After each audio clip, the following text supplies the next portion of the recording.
I mentioned what Trump claimed on January 7th, because there was so much pressure at the time and he was facing an impeachment that might have resulted in disqualifying him from running again and potential indictment as well.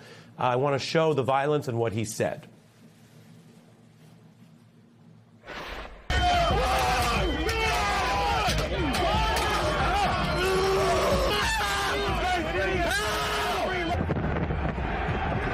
Like all Americans, I am outraged by the violence, lawlessness, and mayhem. To those who engaged in the acts of violence and destruction, you do not represent our country. And to those who broke the law, you will pay. How does that stack up to what he's doing now? Well, I think he's changed his tune in saying, to those who engaged in lawlessness and violence, welcome to the slush fund. Each of you should get $2 million or more, as Terrio has indicated he's going to seek. So that was at a time, remember, when even Mitch McConnell and Nancy Mace were raising objections to the failure to allow the peaceful transfer of government and the obvious insurrection that was underway. He had to quell those passions in an effort to avoid impeachment. And sadly now, what we're seeing is an audacity and a scale of corruption that never been seen before in America, unknown to many people other than the Putins, Idi Amins, and others of the world who have looted their countries for their own personal benefit, and that's what's going on now between Trump and Blanche. Yeah, and your view of the way the acting Attorney General Blanche is leading this? Criminal. Because? Well, it's totally lawless. He's no idiot. I mean, and Blanche doesn't have the excuse of having been an ideologue like Bondi or Stephen Miller or others. Blanche was once a decent lawyer. This is all basically just personal ambition, enriching himself and trying to empower himself. And he found out, I think, that Trump believes the price of making him Attorney General is $2 billion, and he readily handed it out to him. The reporting we have off Capitol Hill today does show more opposition to this than usual, than some other Trump efforts, including the so-called enemies list, which targeted all these people. And so, given that you've been in that White House role as a lawyer, where you keep an eye on the Congress and other pushback, how do you think that plays? Do you think it's hit the type of pitch yet where the practical people at the White House and DOJ say, oh, we might actually lose this thing, or what's your view of it? Well, I think the mere fact that Blanche canceled his trip to Minnesota to rush up to the Hill and expanded the list of potential claimants under the slush fund to include Republican senators whose phone records, not actual conversations, not anything private or otherwise not appropriately subpoenaed, was subpoenaed during the 1-6 investigation to determine merely to whom Trump and Meadows were speaking as the insurrection was well underway. Now they're going to be allowed to dip into the fund along with the Proud Boys and the many other right-wing and dangerous people that Trump wants to take care of to make sure that they'll always be there for him, particularly on Election Day in November. Yeah. And we reported this week that the wider process is Trump trying to rebuild and extend some of the failed efforts from the original insurrection.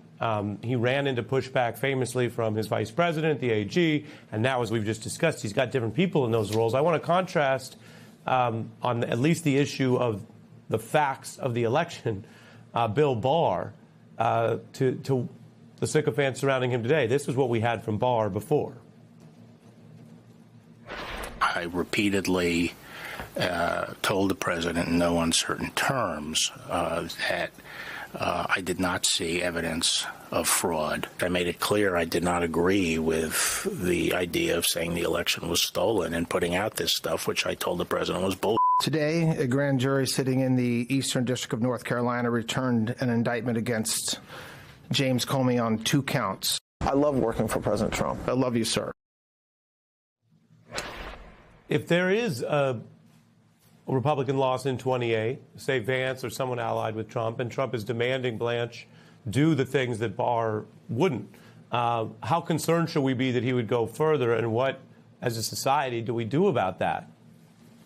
If the Attorney General is going to give away $2 billion worth of taxpayer money, I think we should be very concerned. There's no bar to what he will stoop to in service of the president to whom he has surrendered his fealty, unlike other attorney generals whose fealty was always to the Constitution.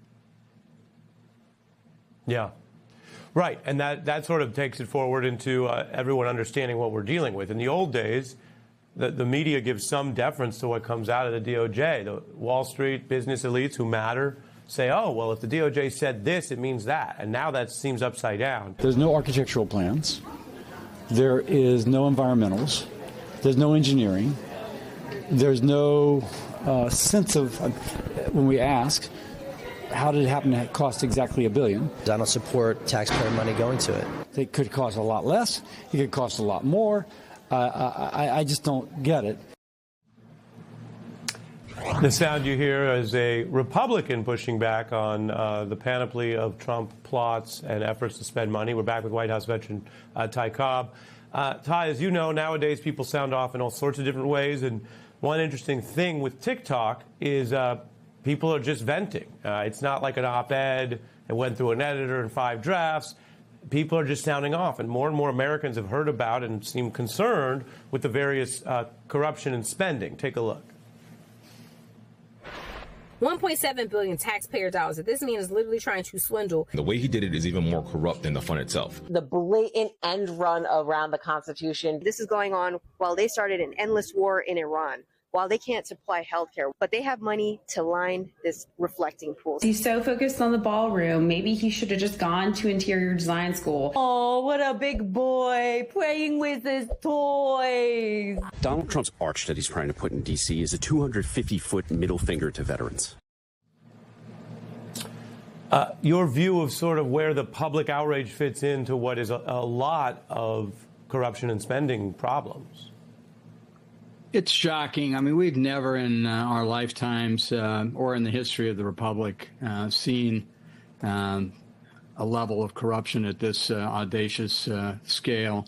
The people that are now paying attention, I think that's great. I hope he's finally crossed a line that even Congress may push back on, and that more Republicans will find a spine or some character and do what they swore to do when they took their oaths. But I don't think we can count on that. Keep in mind, after the 1/6 insurrection, Republicans were initially upset, but they got over that, embraced Trump, and sadly 77 million Americans, notwithstanding Trump's attempted seditious, treasonous exercise, voted him back into office. So I don't think anybody should be surprised that a convicted criminal of his ilk and lack of character, his malignant narcissism and dementia, is running amok with no impulse control, and many people who are ambitious trying to serve him. I think it's good that people are starting to pay attention. Everybody should pay attention. The Republic is in severe danger, and all our taxpayer money is at risk. If he can take $2 billion under this pretext, he can take as much as he wants, and he will. Yeah. Right. And there's different ways to mount these arguments. And when people get exhausted or cynical, they say, well, what does it even matter? But the fact that this fund is vulnerable to so many different points, that it's anti-police, that it's dangerous to democracy, that it undercuts the congressional funding prerogative, which some Republicans care about for narrower reasons, that seems to have added weight on the boat, if you will. And Trump, you mentioned his mental state. I mean, here he was in the Oval. He's not exactly pushing back on whether he controls Republicans. There was this exchange. There is some backlash from the Senate Republicans to some of the other priorities, the ballroom and that anti-weaponization fund. Are you losing control of the Senate Republicans? I don't know. I really don't know. He doesn't know, and at times it seems like he doesn't care. The war is a very serious matter. The fund is something you might just evaporate under pressure. But what they have in common was no actual meaningful effort to present, even to his own party, let alone his constitutional obligations, to explain it to the public in advance. He doesn't seem to care about that or feel any compunction, Ty.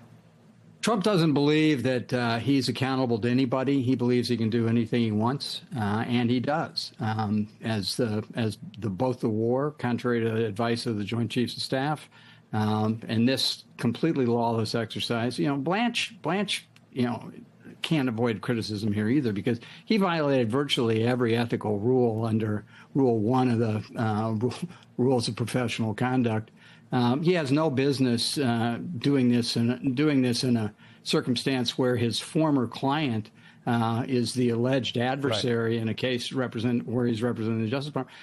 Trump will find people to do whatever he wants, and as we know from his termination of Bondi, as we know from his attacks on Senator Cassidy, he doesn't really care who he leaves in his wake, and temporary loyalists, unless they can get the job done, they're going to be trashed, just like Bondi was.